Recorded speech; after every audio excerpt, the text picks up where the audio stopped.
There is now no more kicking the can down the road on repairs.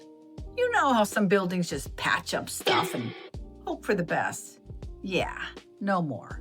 Under HB 913, condo boards must act on structural issues flagged in their milestone inspections. No ghosting the cracks in the concrete anymore.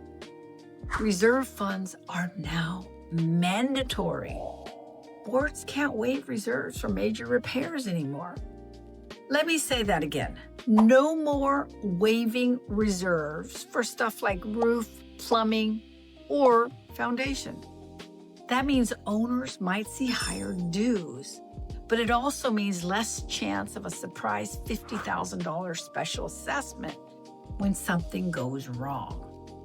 Long term, it's smarter.